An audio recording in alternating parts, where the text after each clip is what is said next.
ఖమ్మం జిల్లాలో బీఆర్ఎస్ మాజీ సర్పంచ్ భారీ మోసం బయటపడింది. అమాయక గిరిజనుల భూముల పేరిట డీసీసీబీ బ్యాంక్ నుంచి లోన్లు తీసుకున్నారు. అయితే గిరిజనులకు బ్యాంక్ నుంచి నోటీసులు రావడంతో ఒక్కసారిగా షాక్ అయ్యారు. ఖమ్మం రూరల్ మండలం కాజిరాజుగూడెం మాజీ సర్పంచ్ రామారావు మొత్తం 8 మంది పేరు మీద ₹1 కోటి లోన్ తీసుకున్నారు. అయితే తమకు తెలియకుండానే మాజీ సర్పంచ్ లోన్లు తీసుకుంటే తమకేం సంబంధం అంటూ బ్యాంకు ముందు ఆందోళనకు దిగారు. తమకు న్యాయం చేయాలని కోరుతున్నారు బాధితులు. రామారావు అతడి భార్య నాగమణిపై ఉన్నతాధికారులకు గిరిజనులు ఫిర్యాదు చేశారు. దీంతో న్యాయం చేస్తామని డీసీసీబీ బ్యాంక్ అధికారులు హామీ ఇస్తున్నట్లు కూడా చెప్పారు. వెంటనే వారిపై కఠిన చర్యలు తీసుకోవాలని డిమాండ్ చేశారు. ఏరియాలో ఉన్నాయి మా సంఘాలు ఉన్నాయి, బ్రాంచెస్ ఉన్నాయి.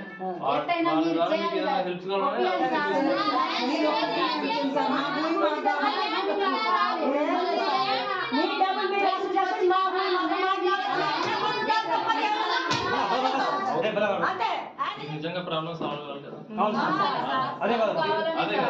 సో మీ ప్రాబ్లం సాల్వ్ కావాలన్నా మన ప్రాబ్లం సాల్వ్ కావాలన్నా కానీ మనకు అందుకే మీకు 10 రోజులు టైంగా మీరు ఎట్లా వసూలు చేసుకుంటారో చేసుకోండి. మాకు కావాలి. మేము ఎట్లా తీసుకుంటాం? మాకు తెలియకుండా లోన్ తీసుకుంటాం.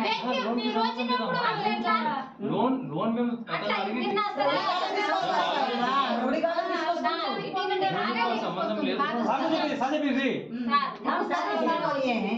సంబంధం లేదు.